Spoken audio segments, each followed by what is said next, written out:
va'da berganimdek, hozir tahlillarimni ko'rsataman. Tahlillarni bir-biri bilan solishtirish uchun bir xil laboratoriya bo'lishi kerak. Men odatda TTDda topshirib yuraman. Holsiz bo'lganim uchun, kuchim yo'q bo'lgani uchun tahlillarni topshirib ko'rdim. Ya'ni, balkim oyoqda qanaqadir infeksiya o'tkazibman dedimda. Birinchi o'rinda limfositga qaradim, chunki virus bo'lganda limfosit oshib ketadi. Menda me'yorda, ko'rdingiz, referensda turibdi. Demak, men virus o'tkazmayapman. Qanaqadir yallig'lanish bormikan dedimda, soyaga sirazu qaraymiz. Soya ham yallig'lanish ko'rsatkichi, u ham normada. Demak, meni holsizligim virus bilan bog'liq emas. Nimaga holsiz bo'layotgan ekanman? Birinchidan, mana belok, общий belok 65. Menda bo'lgan 75.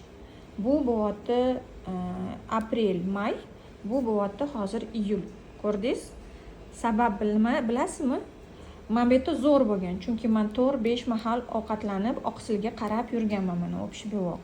Bu yerda men 2 mahal yeyapman, ko'rdingiz? Chunki kech uyg'onaman. Zavtrak obed bitta bo'ladi, shu bilan ujin bo'lyapti-da, ulgurmayotgandim. Bu narsa sirazu oqsilimga ta'sir qildi. Buni insulinni tushiraman deb ochlik qilib yurgan, 2 mahal, 1 mahal ovqatlanayotgan qizlarga tegishli. Sirazu qaraman o't pufayni ishiga. O't pufay tozalanishi qiyinlashyapti, dimlanish bo'lyapti, chunki undan oldin menda mana yaxshi bo'lgan. Biza qon topshirganda darrov gemoglobinga qaraymiz-da. Ura, zo'r ekan deymiz. Chunki mana 110 dan 160 gacha, menda 115. Gemoglobin qarayotganda albatta tarkibiga qarash kerak, qizlar. Men hozir sizga tarkibini ko'rsataman. Qarang. Gemoglobin zo'r deganim bilan gemoglobin tarkibi qarang, defitsitda. Ya'ni 320 bo'lish kerak. Menda 316. Ko'rdingiz? Bu yashirin kamqonlik deyiladi. 27 bo'lish kerak, menda 27,5. Bu degani kam degani. Shuning uchun faqat gemoglobinga qaramaymiz. Endi ferritin masalasida.